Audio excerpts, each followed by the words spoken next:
Hello everyone, स्वागत है आपका आज के इस सेशन में और मैं हूं आपका कॉमर्स वाला भैया। हाँ जी, देखिए हमारी चल रही है जेट की प्रिपरेशन, झारखंड एलिजिबिलिटी टेस्ट की, और बचे हैं सिर्फ 50 से 60 दिन, क्योंकि मई जून में एग्जाम होना था, ऐसा नोटिफिकेशन जारी हो गया है। तो अब क्या सर, अभी हम लोग कर रहे हैं क्या, रिसर्च एप्टीट्यूड। देखिए पहला क्लास में हमने आपका स्टेप्स ऑफ रिसर्च किया था।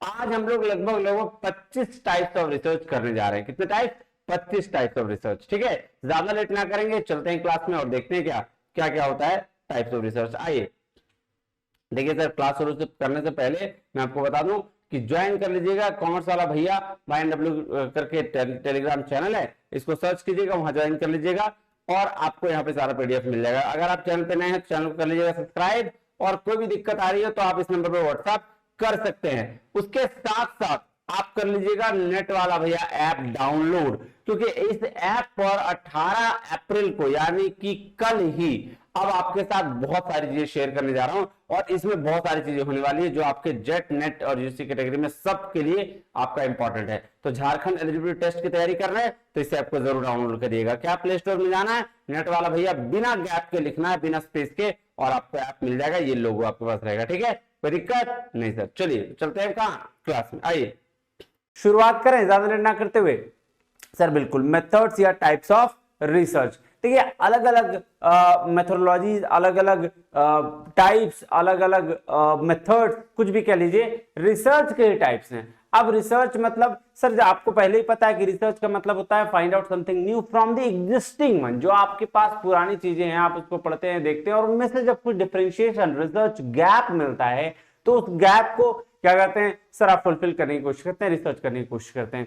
तो अब उसी तरीके से देखने जा रहे हैं कि हम रिसर्च कितने तरीके से कर सकते हैं, कौन कौन सा उसका टाइप्स है, क्या क्या तरीका हो सकता है, क्या मार्केट में रिसर्च होता है, क्या बिजनेस में रिसर्च होता है, क्या स्कूल लेवल प्रॉब्लम सॉल्व होते हैं, वो सारी बातें आज हम देखने वाले हैं। चले लेट ना करते हुए चले उसकी शुरुआत करें। सर बिल्कुल, चलिए क्या कह रहा है देखिए, types of research, different methodology used to conduct research. किसके लिए? रिसर्च कंडक्ट कराने के लिए। डिफरेंट टाइप्स में भी बेटर सूटेड सर्टेन स्टडीज, है ना, गोल्स के बेस पर, टाइमलाइन के बेस पर, पर्पस के बेस पर आपको ये देखे जाते हैं। तो अलग अलग टाइप के रिसर्च है, आपको मैं एक चार्ट के थ्रू पहले बता दे रहा हूं, फिर हम लोग चलेंगे और डिटेल में स्टडी करेंगे। आइए अगर हम बात करें ऑब्जेक्टिव्स की, on the basis of objective, तो ऑब्जेक्टिव के बेस पर जो रिसर्च होता है ना, बेसिकली मार्केटिंग रिसर्च होता है। मतलब बिजनेस ऑर्गेनाइजेशंस जो होती है वो सारे रिसर्च करती है। तो बिजनेस ऑर्गेनाइजेशन क्यों रिसर्च करती है? क्योंकि उनका सेल्स डिक्लाइन हो जाता है, या फिर कोई किसी चीज में उनको मतलब नुकसान हो जाता है, लॉस हो जाता है, तो फिर वो रिसर्च करती है कि कैसे, क्यों,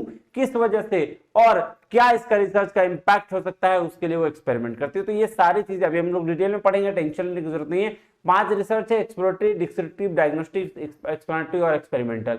उसके साथ आउटकम के बेस पर कि क्या आउटकम होना है, उस बेस पर 2 रिसर्च है, फंडामेंटल और अप्लाइड। फंडामेंटल रिसर्च जो आपका ह्यूमैनिटीज एंड सोशल साइंस में करा जाता है, और अप्लाइड रिसर्च जो है प्रैक्टिकल अप्रोच है, वो भी हम आगे चर्चा करेंगे। लॉजिक के बेस पर बात करें तो डिडक्टिव और इंडक्टिव, नाम देखो अलग है, लॉजिक, प्रोसेस और इंक्वायरी, ये तीनों मोड जो है ना ऑलमोस्ट एक जैसा है। कैसे सर? डिडक्टिव को हम लोग क्वांटिटेटिव भी कह सकते हैं, क्वांटिटेटिव को स्ट्रक्चर्ड भी कह सकते हैं, इंडक्टिव को हम लोग क्वालिटेटिव कह सकते हैं, क्वालिटेटिव को अनस्ट्रक्चर्ड भी कह सकते हैं। तो ऑलमोस्ट एक ही जैसा है, थोड़ा बहुत डिफरेंशिएशन है, बहुत ज्यादा डिफरेंशिएशन नहीं है। अगर हम एक रिसर्च डिडक्टिव और इंडक्टिव को अच्छे समझ जाएंगे तो सारा चीज हमारा क्लियर होगा, क्वांटिटेटिव और क्वालिटेटिव भी, और स्ट्रक्चर और अनस्ट्रक्चर भी। चलिए उसके बाद आइडिया और कॉन्सेप्ट के बेस पर अगर हम बात करें तो कॉन्सेप्चुअल और इंपेरिकल है। इंपेरिकल मतलब रियल लाइफ एक्सपीरियंस बेस्ड, और कॉन्सेप्चुअल मतलब कॉन्सेप्ट के बेस पर। ठीक है, तो शुरू करते हैं ज्यादा लेट ना करते हुए। एक तो फर्स्ट से ही आइए देखिए, अगर मैं बात करूं बेसिस ऑफ ऑब्जेक्टिव्स की, तो ऑब्जेक्टिव के बेस पर सबसे पहला जो आपका रिसर्च आएगा, सबसे पहला जो रिसर्च करी जाती है वो होता है एक्सप्लोरेटरी रिसर्च। अब अगर हम एक्सप्लोरेटरी रिसर्च की बात करें तो यहां पे क्या होगा, हम चीजों को ना एक्सप्लोर करते हैं। कोई एक प्रॉब्लम हमारे पास है और उस प्रॉब्लम का अलग अलग एस्पेक्ट ढूंढने की कोशिश करते हैं, अलग अलग कंसीडर करते हैं उसको, क्या कि कौन कौन से पहलू हमारे पास हो सकते हैं। फॉर एग्जाम्पल, अगर कोई सेल्स किसी कंपनी में, किसी बिजनेस ऑर्गेनाइजेशन में सेल्स डिक्लाइन कर रहा है, मान लो उनकी सेल्स जो है दिन रात जो मान लो 400 करोड़ की है, और अचानक से वो 300 करोड़ पे आ जाती है, तो डिक्लाइन कर रही है, तो वहां पे वो देखेगा कि भाई मेरा सेल्स गिरा क्यों, क्या रीजन से सेल्स गिरेगा? क्या क्वालिटी अच्छी नहीं है, क्या प्रोडक्ट अच्छा नहीं है, क्या प्राइसिंग ज्यादा है, या फिर और भी अदर फैक्टर्स हैं जो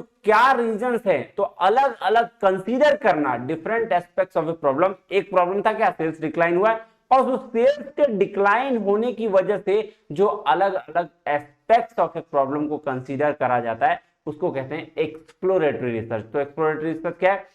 first part of business organisation, जिसको हम लोग मार्केटिंग रिसर्च का पार्ट कह सकते हैं। तो पहला क्या है, यही एक्सप्लोरेटरी रिसर्च। दूसरा रिसर्च जो होता है इसके बाद, ये नेक्स्ट, ये पांचों एक दूसरे से कनेक्टेड स्टेप है।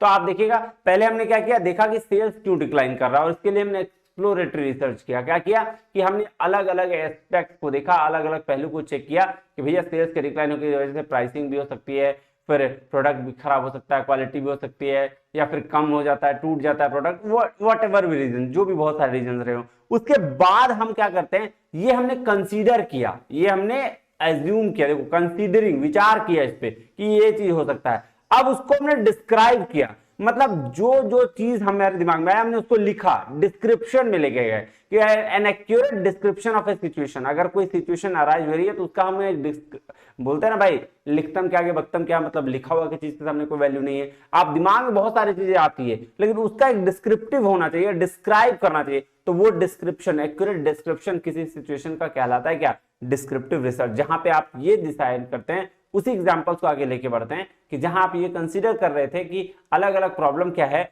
तो उस प्रॉब्लम को किसी क्यों सेल्स डिक्लाइन कर रहा है उसको आप डिस्क्राइब करते हैं, लिखते हैं, है ना, कंटिन्यूसली। इसको बोलते हैं डिस्क्रिप्टिव रिसर्च। क्या बोलते हैं? Descriptive research. थर्ड रिसर्च जो है आपका, वो है डायग्नोस्टिक रिसर्च। अगर डायग्नोस्टिक रिसर्च की बात करें तो डायग्नोस करना किसको, आपका प्रॉब्लम को। तो क्या कह रहा है, an attempt to detect and discover nonsense of a problem. अब किसी प्रॉब्लम के जो नॉनसेंस है, जो खराब है, क्या चीज का है, उसको डायग्नोस करना, उसको क्या बोलते हैं, उसको बोलते हैं डायग्नोस्टिक रिसर्च। मतलब एक्चुअल प्रॉब्लम को फाइंड आउट करना। जैसे 5-7 प्रॉब्लम आपको दिमाग में था, उस दिमाग के प्रॉब्लम को आपने लिखा तो डिस्क्रिप्टिव हो गया। अब उस 5-7 प्रॉब्लम में से एक एक्चुअल प्रॉब्लम जो फाइंड आउट कर ली उसको बोलते हैं डायग्नोस्टिक रिसर्च। क्या बोलते हैं? डायग्नोस्टिक रिसर्च, क्योंकि हमने डायग्नोस किया और एक्चुअल प्रॉब्लम को फाइंड आउट कर लिया। अब उसके बारे में एक्सप्लेन करेंगे कि क्यों ऐसा हुआ। जब हम फाइनल एक्चुअल प्रॉब्लम को फाइंड आउट कर लिए और उसके बारे में हम एक्सप्लेन कर रहे हैं किसी एक सिचुएशन को, है ना, जहां पे आपके पास लिमिटेड इंफॉर्मेशन अवेलेबल रहता है, तो उसको हम लोग बोलते हैं एक्सप्लेनेटरी। क्या बोलते हैं? Explanatory research. ठीक है, एक्सप्लेनेटरी रिसर्च में क्या होता है कि भैया जो हमारे पास प्रॉब्लम फाइंड आउट हो जाता है ना, हम उसको एक्सप्लेन करते हैं, दैट्स इट। इससे ज्यादा मत करिए। वही लिखा हुआ है, इन्वेस्टिगेट अ फेनोमेनन, मतलब situation where there is a limited information available. आपके पास क्या लिमिटेड इंफॉर्मेशन अवेलेबल है, वहां से आप एक्सप्लेन करना शुरू करते हैं कि अच्छा देखो ये इस वजह से हुआ था, ये इस वजह से हुआ था, ये ऐसे हुआ था। तो उसमें क्या होता है, आपकी एक्सप्लेनेटरी रिसर्च आ जाती है। फिर लास्ट में हम करते हैं एक्सपेरिमेंट। एक्सपेरिमेंट क्यों करते हैं भाई? ऑब्वियस सी बात है, जब आपका सेल्स डिक्लाइन हुआ तो अपने आप क्या किया, आप उसको लिखे, पहले लिखने के बाद उसको एक्चुअल प्रॉब्लम डायग्नोस किया, डायग्नोस करने के बाद उसके बारे में एक्सप्लेन किए। अब फाइनली जब आपका सॉल्यूशन आ जाएगा तो आप एक्सपेरिमेंट करोगे, क्या ये चीज सही है या गलत है। तो वहां क्या जाता है, trial and test of variable to determine a better solution.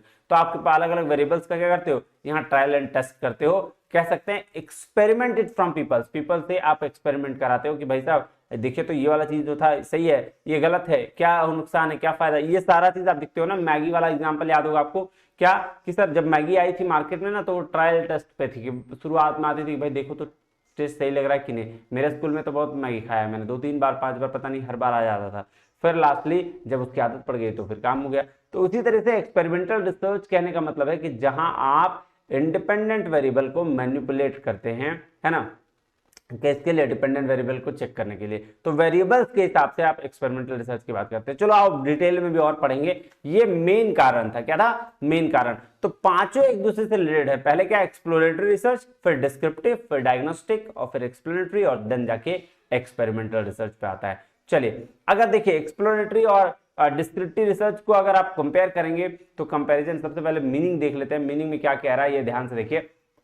कह रहा है एक्सप्लोरेटरी रिसर्च मींस क्या, conducted for formatting a problem for more clear investigation.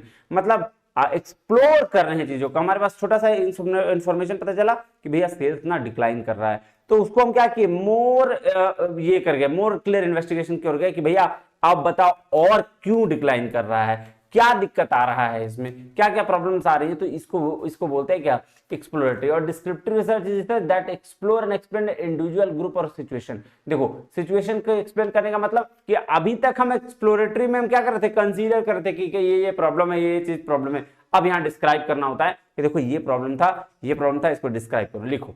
कह रहा है क्या, देखो to provide insight understanding and develop, यहाँ हाइपोथेसिस को डेवलप करा जाता है। और यहाँ डिस्क्रिप्टिव रिसर्च में क्या आता है, टेस्ट किया जाता है। देखो अगर एक्सप्लोरेटरी की बात करें तो ये क्वालिटेटिव रिसर्च है, और इसकी बात करें तो ये क्वांटिटेटिव रिसर्च है, क्योंकि स्ट्रक्चर्ड जहां होता है ना वहां डेटा की बात होती है, और जहां डेटा की बात होती है वहां वो डिस्क्रिप्टिव रिसर्च। और अनस्ट्रक्चर मतलब फ्लेक्सिबल अप्रोच है तो उसको बोलते हैं क्वालिटेटिव रिसर्च। आगे हम देखेंगे, ठीक है, ये बात ध्यान रखिएगा। ये नॉन प्रोबेबिलिटी सैंपलिंग यूज होता है, यहाँ प्रोबेबिलिटी सैंपलिंग यूज किया जाता है, ये बात ध्यान रखिएगा। फाइनल रिजल्ट फाइंडिंग जो इनकी टेंटेटिव, क्योंकि एक्सप्लोरेटरी हम सिर्फ बात कर रहे हैं, सिर्फ विचार कर रहे हैं, एक्सप्लोर कर रहे हैं, तो इसका जो फाइनल रिजल्ट होगा वो क्या होगा, टेंटेटिव होगा, एजम्पशन बेस्ड होगा। लेकिन एक डिस्क्रिप्टिव रिसर्च जो हम बात करते हैं रिटर्न की, तो रिटर्न बेस्ड इसका जो फाइंडिंग्स होगा वो क्या होगा, कॉन्क्लूसिव होगा। क्या होगा, कॉन्क्लूसिव होगा, ये बात ध्यान में रखिएगा।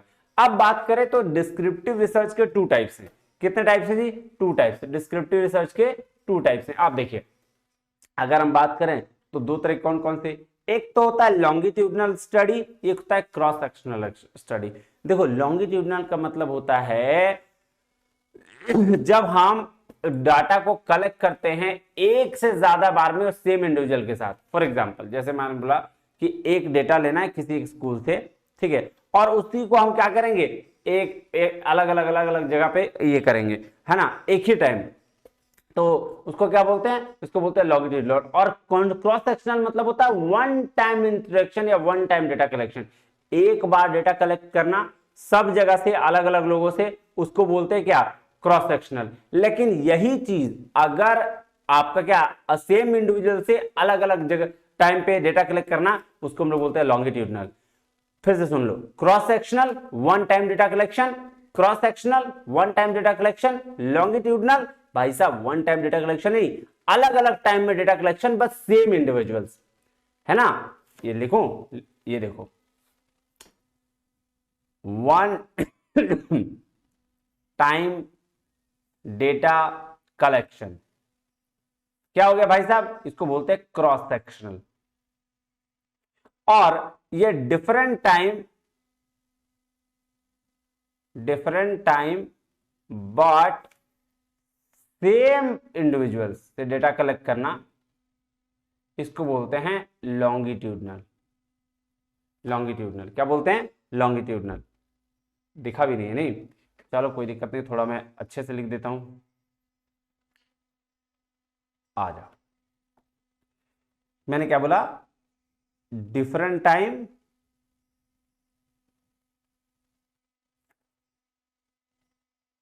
बट सेम इंडिविजुअल से डेटा कलेक्शन, तो इसको बोलते हैं क्या, लॉन्गिट्यूडनल।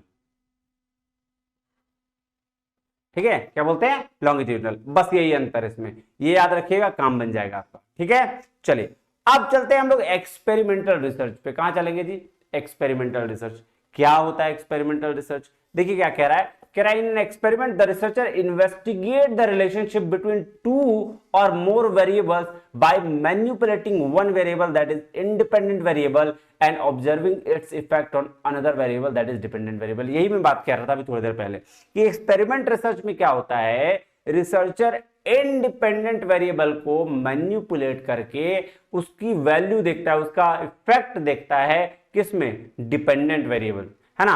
अनदर वैल्यू कौन है, डिपेंडेंट वेरिएबल। तो जो डिपेंडेंट वेरिएबल की क्या दिखता है, इफेक्ट दिखता है, ये बात देखिएगा। यही कह रहे हैं ना, manipulating one variable independent variable है, और ऑब्जर्व किसका, इसका इफेक्ट किस पे देखा जाता है, डिपेंडेंट वेरिएबल पे। ठीक है, तो यहां 2 वेरिएबल की बात समझ में आ गई। ठीक है, अब क्या कह रहा है, experiment is a research method in which investigator manipulate a variable under carefully controlled conditions। इसका मतलब तीसरा क्या कंडीशन आ गया, कंट्रोल कंडीशन। देखो यहाँ पे क्या क्या चीज हुआ सर, एक तो इंडिपेंडेंट वेरिएबल को मैनिपुलेट किया गया, डिपेंडेंट वेरिएबल पे उसका इफेक्ट चेक किया गया, तीसरा कंट्रोल कंडीशंस रखा गया। क्या रखा गया, कंडीशन कंट्रोल रखा गया, मतलब एक कंट्रोल कंडीशन मतलब बाहर नहीं जाना, किसी भी सिचुएशन से बाहर नहीं जाना, उसको बोलते हैं कंट्रोल कंडीशन। ठीक है, चलो अब क्या कह रहा है, कैरेक्टरिस्टिक्स ऑफ एक्सपेरिमेंट रिसर्च क्या क्या है, देखो डिपेंडेंट वेरिएबल और independent variable, control conditions, manipulation of variables और observation of the object of study. तो डिपेंडेंट और इंडिपेंडेंट वेरिएबल क्या हुआ, जब जिसकी वजह से किसी पे इंपैक्ट नहीं पड़ रहा है, जब कोई काम कर रहे हो और उस पर कोई इंपैक्ट नहीं पड़ रहा है तो उसको हम लोग बोलेंगे इंडिपेंडेंट वेरिएबल, वो अपने आप में इंडिपेंडेंट है। लेकिन अगर किसी की वजह से किसी के काम में इंपैक्ट पड़ रहा है, that is called dependent variable, कि भैया मेरी वजह से तुम्हारे काम में इंपैक्ट पड़ रहा है, मतलब तुम मेरे ऊपर डिपेंडेंट हो, है ना जी। तो इसको बोलते हैं क्या, डिपेंडेंट वेरिएबल। आ जाइए अब हम लोग बात करते हैं क्वासी एक्सपेरिमेंटल रिसर्च का। देखो क्वासी एक्सपेरिमेंटल रिसर्च को हम लोग x post facto, causal comparative, after the fact research भी कहते हैं। देखो क्वासी एक्सपेरिमेंटल और अगर हम बात करें एक्सपेरिमेंटल रिसर्च का, तो फर्क क्या है दोनों में, यहां पे फैक्ट, यहां पे जो घटना है वो घट चुका होता है। इट मींस यहां आप इंडिपेंडेंट वेरिएबल को मैनिपुलेट नहीं कर सकते हो, क्योंकि यहां जो रिसर्च करने वाला चीज होता है वो ऑलरेडी इंसिडेंट डन हो चुका होता है, काम हो चुका होता है। तो हम क्या करेंगे, हम यहां इंडिपेंडेंट वेरिएबल को मैनिपुलेट नहीं करेंगे, है ना, नहीं करेंगे मतलब कर ही नहीं सकते। ठीक है, अब देखो क्या कह रहा है, the type of research design where a comparison is made as in experiment but no random assignment of particles to group occur. Quasi experiment subject कह रहा है variable that allows comparison of group of participant without manipulation, जहां आपको manipulation नहीं करना पड़ता, आप random, क्योंकि कर ही नहीं सकते ना आप कोई ऐसा घटना हो गया है ठीक है, सॉरी, कोई ऐसा घटना हो गया है और घटना होने के बाद आप उस पर रिसर्च करना शुरू करते हैं। ठीक है, मान लो रेलवे में इंसिडेंस हो गया, घटना घट गई, अब उसके बाद जो रिसर्च उस पर हुआ, जो काम हुआ कि भाई कितने लोग क्या कैसे क्या हुए, उसको हम लोग बोलते हैं क्या सर, एक्स पोस्ट फैक्टो, या इसको बोलते हैं आफ्टर द फैक्ट रिसर्च। ठीक है जी, चलो देखो कह रहा है it is used in social science and business organisation, ये बिजनेस ऑर्गेनाइजेशंस में और सोशल साइंस में होते हैं। आपको पता है एक्स पोस्ट फैक्टो क्या रिसर्च है? अभी जो सेल्स वाला जो मैंने डिस्क्रिप्टिव और ये वाला बात किया ना, तो ये बस डिस्क्रिप्टिव की तरह ही है। क्यों? क्योंकि सर यहाँ पे भी तो फैक्ट को ही बताना पड़ रहा है ना। तो जब सेल्स डिक्लाइन हुआ होगा तो अब क्या हुआ होगा, सेल्स डिक्लाइन मतलब घटना घट गया, और जब घटना घट गया तो हमने उसको क्या किया, हमने उसको एक्सपेरिमेंट की तरह लिया। तो इसको क्वासी एक्सपेरिमेंटल बोलते हैं। कब? क्योंकि एक्सपेरिमेंटल का पार्ट है, पार्ट ऑफ एक्सपेरिमेंटल, तो वहां पे इसको यूज किया जाता है। ठीक है, चलिए कंडक्टेड कह रहा है in context of a phenomenon after it has occurred, जब वो घटना घट जाती है तब, और at time of its occurrence, जब या तो हो रहा है उस समय या हो चुका है उस समय, ये दोनों में हो सकता है। It basically deals with non manipulated variables of phenomenon. Non manipulated variables मतलब इसको मैनिपुलेट नहीं कर सकते। नाम क्या है? Causal comparative, x post facto या आफ्टर द फैक्ट रिसर्च भी बोलते हैं इसको। क्लियर है? एक चीज याद रखिएगा, दोनों में डिफरेंस, बेसिक डिफरेंस यही है कि आप एक्सपेरिमेंटल रिसर्च में जो है वो इंडिपेंडेंट वेरिएबल को मैनिपुलेट करके उसके डिपेंडेंट वेरिएबल की आप इफेक्ट देखते हैं। क्या देखते हैं? इफेक्ट देखते हैं। लेकिन अगर हम बात करें कॉजल कंपैरेटिव या एक्स पोस्ट फैक्टो की, तो यहां पे इंडिपेंडेंट वेरिएबल का कोई मैनिपुलेशन नहीं हो सकता है। That's it, one common difference, और very very important difference is that, बस और कुछ नहीं है। अब उसके बाद जो है उसके बाद जो आपको पढ़ना है वो है हिस्टोरिकल रिसर्च डिजाइन, मतलब हिस्टोरिकल रिसर्च के बारे में। अब देखो हिस्टोरिकल रिसर्च का क्या मतलब हुआ कि भैया पास्ट में कुछ ऐसी चीजें हुई है जिसके बारे में हमको पढ़ना है, जिसके बारे में हमको जानकारी लेनी है, और एज एक्यूरेट सिचुएशन वैसा ही क्रिएट करने की कोशिश करनी है। हमें क्या करना है? वैसा ही सिचुएशन क्रिएट करने की कोशिश करना है जिससे क्या हो, ऑथेंटिसिटी की आ सके, किस पे? रिसर्च में। क्लियर है बात? जी सर।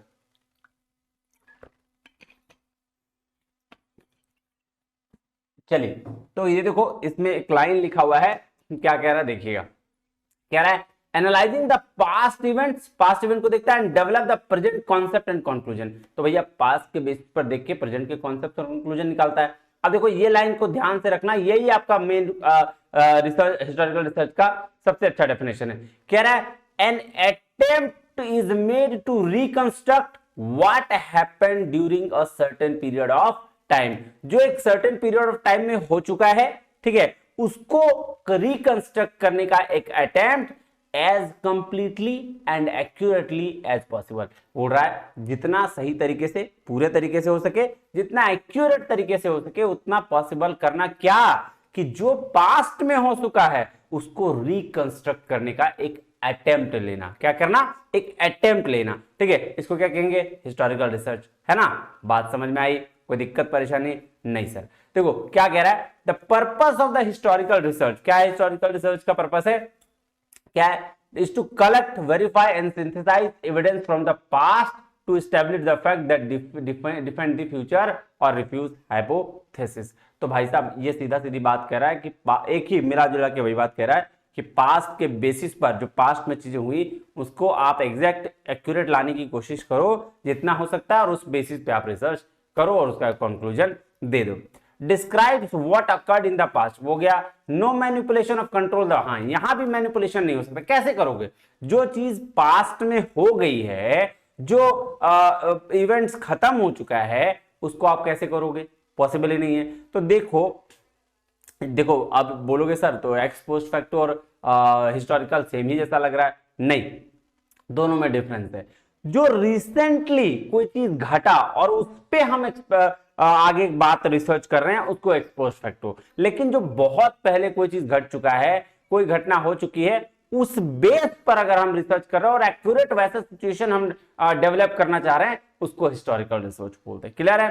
देखो, it's another dimension of descriptive research is somewhat similar to ex post facto. देखो बोल दिया ना अभी कि एक्स पोस्ट फैक्टो की तरह ही ये है। ठीक है, लेकिन दोनों में थोड़ा सा डिफरेंस है। एग्जांपल क्या दिया हुआ है कि growth of trade union India. अगर आपको ये देखना है ग्रोथ कितना हुआ है तो आपको बैक जाना पड़ेगा। इवोल्यूशन ऑफ मॉडर्न एजुकेशन, ये सिस्टम इन इंडिया कैसे हुआ, इसके लिए भी आपको पास जाना पड़ेगा।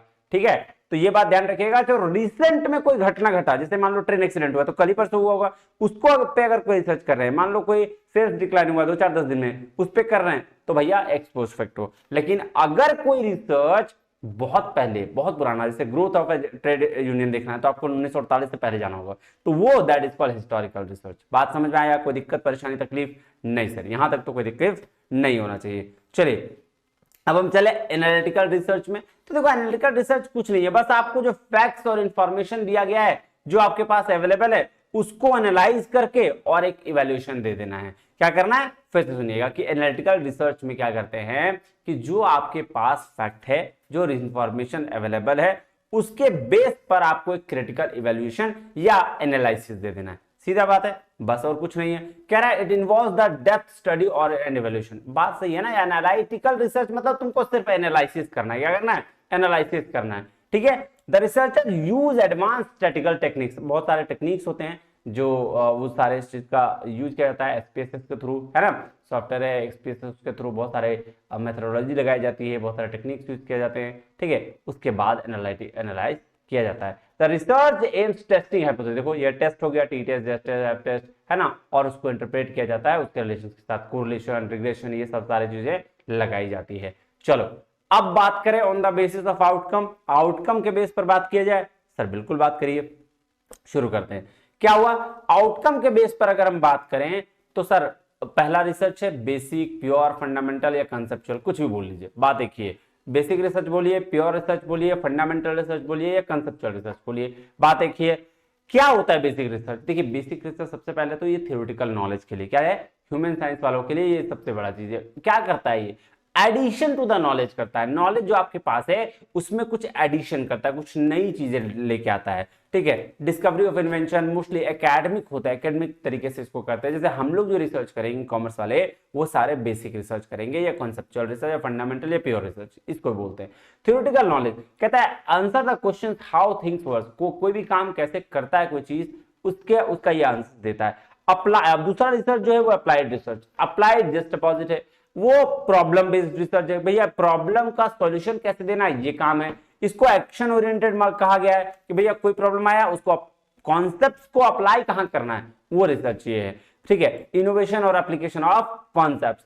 प्रैक्टिकल यूज है, क्या है? प्रैक्टिकल यूज है, आंसर द प्रैक्टिकल प्रॉब्लम्स। जो प्रैक्टिकल प्रॉब्लम्स है उसको ये सॉल्व करने की कोशिश करता है। तो मिला जुला के बात करें तो जब बेसिक रिसर्च की बात करें, नॉलेज का एडिशन है, एकेडमिक है, लेकिन उसी एकेडमिक चीज को एप्लीकेशन ओरिएंटेड या बात करें या किसी प्रॉब्लम को सॉल्यूशन की बात करें, एक्शन ओरिएंटेड की बात करें, तो वो कौन रिसर्च है? वो रिसर्च है अप्लाइड रिसर्च। चलिए आइए फंडामेंटल और अप्लाइड रिसर्च के बारे में कुछ ये दिया हुआ है, थोड़ा इसको देख लिया जाए। आइए सर, क्या कह रहा है? पर्पस के बेस सॉरी, एक्सपेंड नॉलेज और अंडरस्टैंडिंग इन ए फील्ड। देखो यहाँ क्या होता है, फंडामेंटल में नॉलेज का एक्सपेंशन होता है, ठीक है, और किसी फील्ड के बारे में हम समझने की कोशिश करते हैं। लेकिन अप्लाइड रिसर्च में हम प्रैक्टिकल प्रॉब्लम को जो रियल वर्ल्ड के प्रॉब्लम्स है उसको हम सॉल्व करने की कोशिश करते हैं और सॉल्व करते हैं। उसके बाद है ओरिएंटेशन, ये क्यूरियोसिटी ड्राइवन है। ये क्या है? क्यूरियोसिटी, जितना क्यूरियोसिटी होगा उतना आपका रिसर्च अच्छा होगा। ये क्या है? ये प्रॉब्लम ओरिएंटेड है। प्रॉब्लम ओरिएंटेड मतलब प्रॉब्लम आएगा, सॉल्यूशन ढूंढेंगे। स्कोप इसका क्या है? इसको देखो फंडामेंटल रिसर्च में इसको ब्रॉड स्कोप है, एक्सप्लोर कर सकते हैं फंडामेंटल प्रिंसिपल्स को। और अप्लाइड रिसर्च बहुत नैरो है, मतलब कोई स्पेसिफिक प्रॉब्लम आया और उसको आपने क्या कर दिया? सॉल्व कर दिया। मेथोडोलॉजी जो लगेगा यहाँ पे, थ्योरेटिकल मॉडलिंग होगा, डेटा एनालिसिस होगा। यहाँ पे एग्जिस्टिंग नॉलेज जो है आपके पास ना, उस बेस पर आप क्या करते हैं? आप इवैल्यूएशन करते हैं, आप प्रॉब्लम को सॉल्व करते हैं। ये देखो टाइम होराइजन की बात करें तो fundamental research long term perspective लेके आता है, लेकिन अप्लाइड रिसर्च की बात करें तो इमीडिएट और नियर टर्म प्रैक्टिकल एप्लीकेशन लेके आता है। अगर प्राइमरी फोकस की बात करें तो ये थियोरेटिकल कॉन्सेप्ट्स और प्रिंसिपल्स पे करेगा फंडामेंटल रिसर्च, और ये प्रैक्टिकल एप्लीकेशंस और सॉल्यूशंस पे करेगा। बस इतना ही याद रखिए। ज्यादा इसका आउटकम क्या है? तो भैया expansion of knowledge, theoretical frameworks लेके आता है कौन? फंडामेंटल। अगर हम बात करें इसका आपके अप्लाइड रिसर्च का आउटकम का, तो टेंजिबल सॉल्यूशंस, इंप्रूवमेंट्स, है ना, प्रैक्टिस, डिसीजन मेकिंग में ये क्या करता है? आपकी हेल्प करता है। मुझे लगता है इतना तो काफी होगा। अब ये आपके लिए, आप इसको पढ़िएगा, दोनों सेम है क्या ना, इंटेलेक्चुअल प्लेजर ऑफ लर्निंग और ये अचीव बेटर रियलिटी। ये अब जो रिसर्च की बात मैं करने जा रहा हूं वो सबसे बढ़िया रिसर्च है और ये एक प्रोसेस फॉलो करता है, कंटिन्यूअस प्रोसेस फॉलो करता है। कौन सा रिसर्च? सर उसको बोलते हैं action research, part of applied research. क्योंकि अप्लाइड रिसर्च भी एक्शन ओरिएंटेड है, लेकिन एक्शन रिसर्च नाम की तरह क्विक सॉल्यूशन बेस्ड वाला है। अप्लाइड रिसर्च में थोड़ा बहुत डिले हो सकता है, लेकिन एक्शन रिसर्च होता है ना क्विक सॉल्यूशन, उसके लिए है। तो क्या कह रहा है? Action research is a research method that aims simultaneously investigate and solve an issue. मतलब साथ साथ क्या हुआ, प्रॉब्लम आया, उसको साथ साथ क्या भाई चलो इन्वेस्टिगेट करते हैं, उसको तुरंत सॉल्व करते हैं। That is action research. ठीक है, आ जाओ इसके टर्म्स पे मैं कुछ टर्म्स बताऊंगा। इस टर्म्स जहां भी देखे समझ लेना वो एक्शन रिसर्च ही है। In other word it name suggest action research conduct research and act at the same time. वही बोल रहा है कि एक्शन रिसर्च क्या होता है? रिसर्च और एक्ट दोनों एक ही टाइम पे करता है। मतलब जैसे प्रॉब्लम आया तुरंत सॉल्यूशन ढूंढा, चलो उसको बोलते क्या? उसको बोलते हैं एक्शन रिसर्च। फर्स्ट जो है ये बात बोला था 1944 में एमआईटी के प्रोफेसर थे कर्ट लेविन, इन्होंने ही पहली बात बोला। और इसका जो आपका क्या है कंटिन्यूअस प्रोसेस जो है, सबसे पहले ये प्लान करता है, फिर एक्ट करता है, ऑब्जर्व और तुरंत ये हो जाएगा रिफ्लेक्ट। यहाँ रिफ्लेक्ट लिख लीजिएगा, है ना, रिफ्लेक्ट, वो गलती से ये हो गया। प्लान, एक्ट, ऑब्जर्व और रिफ्लेक्ट। ठीक है जी, ये वाला बात ध्यान में रखिएगा।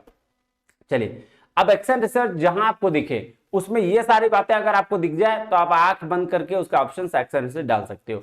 Solve immediate problem, action research. Part of applied research, ये भी है। Solve school level of problems, school level के प्रॉब्लम्स के लिए ये क्या है? सर बेस्ट रिसर्च है। प्रैक्टिकल नेचर का होता है, कॉन्टिन्यूअस प्रोसेस है, हमेशा स्कोप है इंप्रूवमेंट के लिए। मतलब ये क्या है? एक्शन रिसर्च एक ऐसा रिसर्च है जहां पे हमेशा इंप्रूवमेंट का स्कोप रहता है, mostly applicable in educational institutions. तो ये बात ध्यान में रखिएगा, वेरी वेरी इंपॉर्टेंट है। बात समझ में आया? कोई दिक्कत परेशानी तकलीफ नहीं सर। अब हम लोग बात करने जा रहे हैं on the basis of process की, प्रोसेस के बेस पर रिसर्च की। तो पहला रिसर्च क्या है? क्वालिटेटिव रिसर्च और क्वांटिटेटिव रिसर्च। देखो मैं quantitative qualitative, structured unstructured, deductive inductive, दोनों एक ही जैसे हैं। ठीक है, ये बात ध्यान रखिएगा। क्वालिटेटिव और इंडक्टिव और अनस्ट्रक्चर्ड एक जैसे रिसर्च है।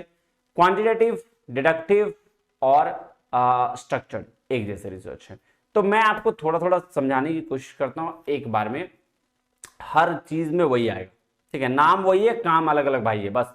देखो क्वालिटेटिव रिसर्च की अगर हम बात करें तो यहां क्या होता है? वर्बल ओपन एंडेड इंटरव्यू और उसके थ्रू डेटा कलेक्ट किया जाता है और वहां पे रिसर्च करी जाती है। अगर क्वांटिटेटिव रिसर्च की बात करें तो ये क्या करता है? ये सर्वे और एक्सपेरिमेंट्स के बेस पर क्या करता है? आपका डेटा कलेक्ट करता है। ये बात ध्यान में रखिएगा। तो क्वालिटेटिव में हम इंटरव्यू के बेस पर, फोकस ग्रुप के बेस पर, ओपन एंडेड क्वेश्चन के बेस पर, तो ये यहाँ पे हम क्या करते हैं, ये करते हैं रिसर्च। और अगर हम क्वांटिटेटिव की बात करें तो यहाँ पे क्लोज एंडेड क्वेश्चन होते हैं, एक स्ट्रक्चर्ड क्वेश्चन होता है, 10 12 15 20 क्वेश्चन होंगे, उसके बेस पर काम होगा। लेकिन क्वालिटेटिव रिसर्च जब हम करते हैं ना, तो वहां अपने मन से क्वेश्चन जनरेट हुआ रहता है, एट रैंडम क्वेश्चन होते हैं, ठीक है, इस बात को ध्यान रखिएगा। अब नेक्स्ट चले सर, आइए इसके ये चार्ट बड़ा बढ़िया है, इसको समझते हैं। Concern with the human behaviour from the informant perspective, तो ये किसके लिए, ह्यूमन बिहेवियर से रिलेटेड है, क्योंकि क्वालिटी की बात करता है। Assess dynamic and negotiated reality, देखो ये बात समझ में आ जाएगी, क्वालिटेटिव और डिडक्टिव और इंडक्टिव पढ़ाएंगे तो और क्लियर होगा। लेकिन बस ये जान लो, क्वालिटेटिव की जहां की बात होगी ना, वहां कुछ नया फॉर्मेशन का बात होगा, इनोवेटिव अप्रोच की बात होगी, कुछ थ्योरी को जनरेट करने की बात होगी क्वालिटेटिव में। क्वांटिटेटिव में जो बात होता है वो फैक्ट्स और फिगर की बात होता है, social phenomena concern with discovering facts as social, यहाँ पे फिक्स्ड एंड मेजरेबल रियलिटी होती है, यहाँ डायनेमिक और नेगोशिएटेड रियलिटी होती है। मेथोडोलॉजिकल में की बात करें, मेथोडोलॉजी की, तो डेटा कलेक्टेड किया जाता है यहाँ पार्टिसिपेंट ऑब्जर्वेंस और इंटरव्यू से, यहाँ डेटा कलेक्ट करते हैं हम वेरिएबल्स के थ्रू। अब डेटा एनालाइज किया जाता है बाय इन्फॉर्मेंट्स, है ना, और यहाँ डेटा एनालाइज करते हैं हम स्टैटिकल इन्फरेंसेस से और न्यूमेरिकल कंपैरिजन करते हैं। यहाँ डेटा को रिपोर्ट करते हैं लैंग्वेज ऑफ इन्फॉर्मेंट से, और यहाँ डेटा रिपोर्ट करते हैं स्टैटिकल एनालिसिस के थ्रू। चलिए ये एक और चार्ट आ गया, देखिए थोड़ा सा इसको भी समझ लीजिए। डेटा न्यूमेरिकली एनालाइज और क्वांटिफाई किया जाता है, क्या है, डेटा को न्यूमेरिकली एनालाइज किया जाता है और क्वांटिफाई किया जाता है। ये क्या है, क्वांटिटेटिव, क्योंकि क्वांटिटी की बात हो रहा है। क्वालिटी मतलब नॉन न्यूमेरिकल डेटा, जहां क्वालिटीज, ओपिनियंस, फीलिंग्स की बात हो और वैसे तरीके से रिसर्च हो, उसको हम लोग बोलेंगे क्वांटिटेटिव, सॉरी क्वालिटेटिव। अब बात करें कलेक्शन मेथड मेथड कैसे कलेक्ट होगा, तो ऑनलाइन कर लो, पर्सन के थ्रू कर लो, फोन इंटरव्यूज कर लो, सर्वेस कर लो, क्लोज एंडेड क्वांटिटेटिव। अच्छा, क्वांटिटेटिव में आपका क्लोज एंडेड हो जाएगा, ठीक है। एक minute, data quantified and hard facts, देखो ये ना, इसको इधर कर लेना, इसको इधर कर लेना। ये नॉन न्यूमेरिकल डेटा की बात ये करता है क्वालिटेटिव ही तो है, इसका मतलब नीचे वाला चेंज हो जाएगा। एक मिनट रुक जाओ, ये क्या है, नॉन न्यूमेरिकल, ठीक है, क्वालिटेटिव ये भी ठीक है। ऑनलाइन पर क्लोज एंडेड क्वेश्चन, यहां से चेंज कर लो, ठीक, तो मैं भी क्या कर रहा हूं यार, चलो ठीक है। क्लोज एंडेड क्वेश्चन क्या है सर, क्वांटिटेटिव की बात करता है, मतलब स्ट्रक्चर्ड क्वेश्चन रहेगा, 10 20 50 क्वेश्चन, और उसके बेस पर काम करेंगे। अगर हम बात करें क्वालिटेटिव की, तो यहाँ पे क्या होगा, अनस्ट्रक्चर्ड होगा, ओपन एंडेड क्वेश्चंस होंगे, मतलब आपको जब इंटरव्यू लिया जाएगा ना, तो आपसे अपने हिसाब से सवाल पूछा जाएगा एट रैंडम, जैसे यूपीएससी वाला इंटरव्यू होता है ना, कुछ पता नहीं होता कि इसको क्या पूछ देगा, जस्ट वो क्वालिटेटिव इंटरव्यूज होते हैं, ठीक है। और अगर क्वांटिटेटिव की बात करूं तो जैसे आपके क्लासेस में होते हैं, 2 4 5 10 क्वेश्चन रहा और पूछा उसी तरीके से, ठीक है। या फिर रिसर्चर्स करते हैं कैसा कि सर मैंने 20 25 क्वेश्चन बना लिए, और वो जाके आपने क्या किया, उन सवालों से ये कर लिया, क्या कहते हैं, उससे डेटा कलेक्ट कर लिया। इसका बेस्ट एग्जांपल है जो हम लोग घर में आते हैं ना, वो लोग रिपोर्ट लेने के लिए, सेंसस रिपोर्ट, तो उसमें क्या होता है, आपका कितना बाइक है, कितना स्कूटी है, कितना ये है, कितना घर है, कितना, सब कुछ पूछता है, वो उसको बोलते हैं क्वांटिटेटिव रिसर्च, ठीक है, ये ध्यान रखिएगा। बेस्ट फॉर किसके लिए बेस्ट है, ये लार्जर स्केल के स्टडीज के लिए। देखो यहाँ पे सेंसस की बात अभी मैं कर रहा था ना, इसकी बात कर रहा था सेंसस की, तो ये लार्ज स्केल स्टडीज के लिए, ये थोड़ा सा स्मॉलर ग्रुप्स लोगों के लिए, कि अगर 2 4 10 50 20 का रहा, तो आप यहाँ पे क्वालिटेटिव स्टडी कर सकते हो। एनालिसिस ये स्टैटिकल टूल्स के थ्रू या फिर चार्ट टेबल्स के थ्रू किया जा सकता है, और क्वालिटेटिव की बात करें तो कॉमन मैनुअल एनालिसिस होता है, ग्रुपिंग के थ्रू, है ना।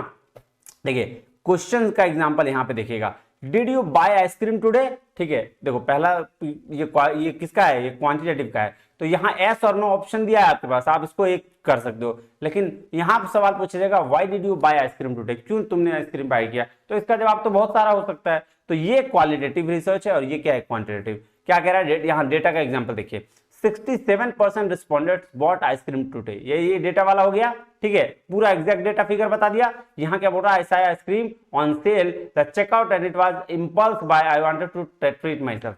मतलब देखो यहाँ पे बोला कि डेट बिक्री हुआ जबरदस्त तरीके से, और देखा कि क्या बहुत अच्छा आइसक्रीम का हुआ, लेकिन कोई डेटा नहीं था। तो जो डेटा की बात कर रहे एग्जैक्ट, वो क्वांटिटेटिव जो क्वालिटी की बात करें, जो ओवरऑल बात करें, पर्सपेक्टिव की बात करें, वो क्वालिटेटिव। बात खत्म। ऑन द अब देखो क्वालिटेटिव के रिसर्च के टाइप्स हैं, मतलब तुम समझ लो ऐसा कि अगर तुम्हें रिसर्च पढ़ना है तो इससे तो क्वेश्चंस आते ही आते हैं, कोई नहीं रोक सकता है इसे क्वेश्चंस पूछना, और उसमें भी 4-5 बहुत इंपॉर्टेंट है। आ जाओ शुरू करते हैं। Focus group. फोकस ग्रुप की अगर हम बात करें तो फोकस ग्रुप का मतलब होता है कि आप 6-10 लोगों का ग्रुप एक क्रिएट किया जाए, इसमें एक मॉडरेटर हो और वो क्या करेंगे, वो आपसे क्वेश्चंस पूछेंगे, रिसर्च क्वेश्चंस पूछेंगे और वो उसको करेक्ट करेंगे। तो दैट इज फोकस ग्रुप। इस तरह से क्वालिटेटिव रिसर्च होती है। पहला क्या, 6 से 10 के ग्रुप बनेगी, उस पर फोकस किया जाएगा, और मॉडरेटर क्या करेगा, जो रिसर्च क्या करेगा, मॉडरेट करने वाला, वो आपसे क्वेश्चंस पूछेगा ताकि, और उसको क्या करेक्ट करना पड़ेगा। उसके बाद है डायरेक्ट ऑब्जर्वेशन। डायरेक्ट ऑब्जर्वेशन की बात करें तो डायरेक्ट ऑब्जर्वेशन, जो एक्सटर्नल ऑब्जर्वर है वो आपको क्या करेगा, डेटा कलेक्ट करके दे देगा। इन डेप्थ इंटरव्यू की बात करें तो यहाँ पे इन डेप्थ में अनस्ट्रक्चर्ड इंटरव्यू होगा, face to face open interview जो कराते हैं उसको ये बोला जाता है। अब ये तीनों को छोड़ दीजिएगा, अभी कम तो कम ही है, इससे बहुत कम, लेकिन अब जो रिसर्च वाला है उसको ध्यान से समझिएगा। Narrative research. नैरेटिव रिसर्च कहने का मतलब होता है, देखते हो कहते हो नैरेट अ स्टोरी, क्यों कहते हो, क्योंकि आपने उसको, उसके स्टोरी को जाना है, ठीक है, आपने उसको देखा है, तो किसी सामने वाले के एक्सपीरियंस को अगर आप नैरेट कर रहे हो उसको बोलते हैं नैरेटिव रिसर्च। देखो, an approach to review the literature. जो लिटरेचर दिया गया, जब आप रिसर्च करोगे तो लिटरेचर बहुत सारे, आपको जिस टॉपिक पे आप पढ़ने जा रहे हो, ठीक है, जिस टॉपिक के बारे में आप रिसर्च करने जा रहे हो, उसके बहुत सारे अलग अलग लोगों ने कुछ काम कर रखा होगा, आपको पहले उसको पढ़ना पड़ेगा, that is called literature review करना, ठीक है, मतलब उसके बारे में नॉलेज लेना। अब उसके बाद वहां उन्होंने क्या क्या कहा वो आपको बताना पड़ता है आपके थीसिस में, आपके सिनॉप्सिस में, तो उसमें रिव्यू ऑफ लिटरेचर में आपके 5-7 नाम आ जाएंगे कि हाँ ये चीज इन्होंने कहा, ये चीज इन्होंने कहा।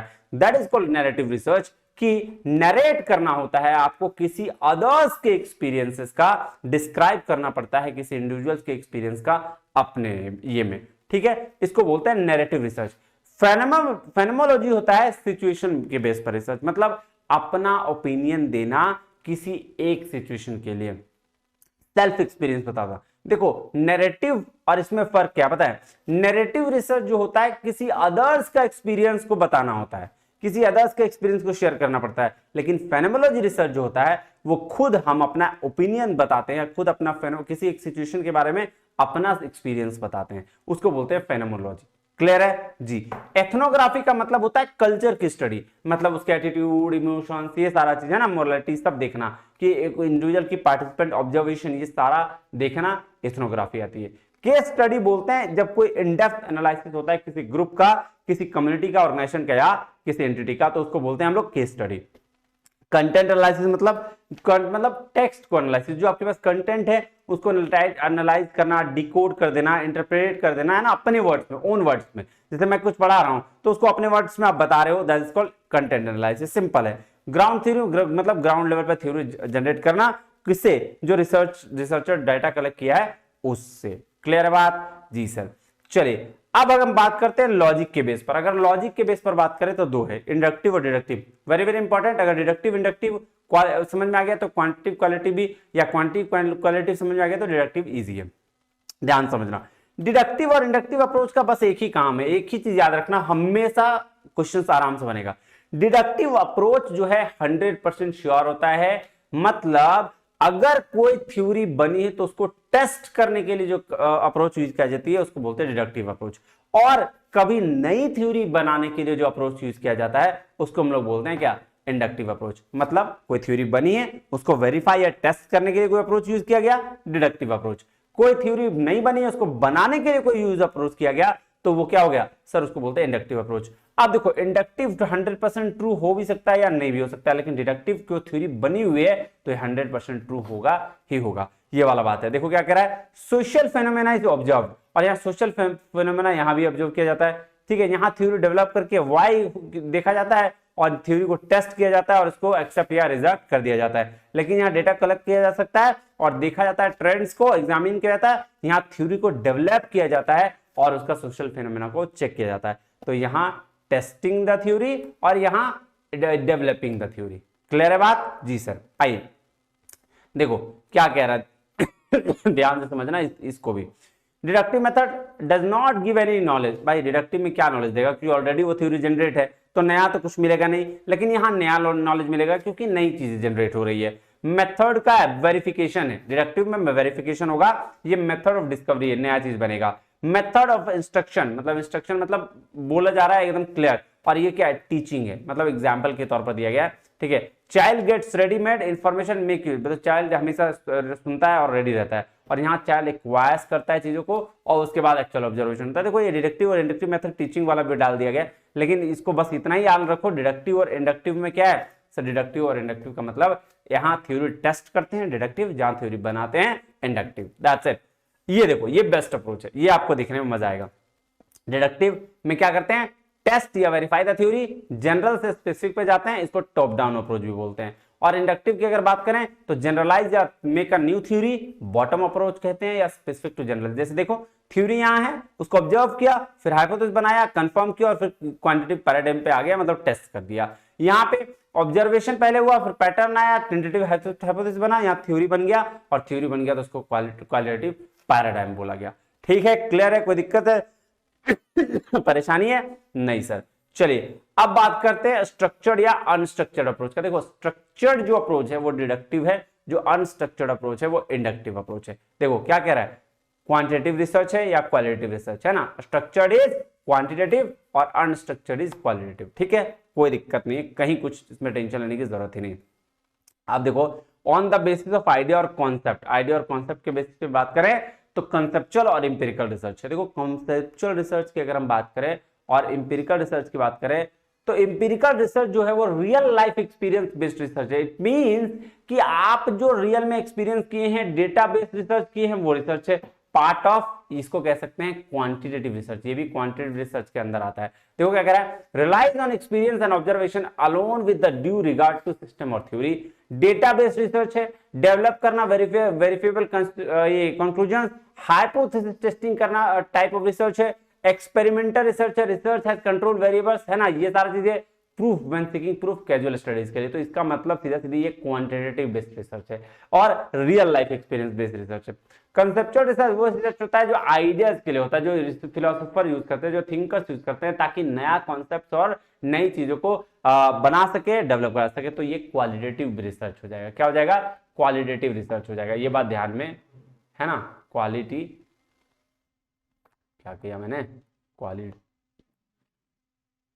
क्वालिटेटिव है ना, तो ये हो जाएगा ये क्वालिटेटिव रिसर्च। ठीक है, कोई दिक्कत, मुझे उम्मीद है कि आपको ये रिसर्च का टाइप जो है समझ में आ गया होगा। बेसिक चीज है, इससे ज्यादा नहीं पूछा जाता है, आप ध्यान में रखिएगा, एक दो बार रिवाइज करिएगा, काम बन जाएगा।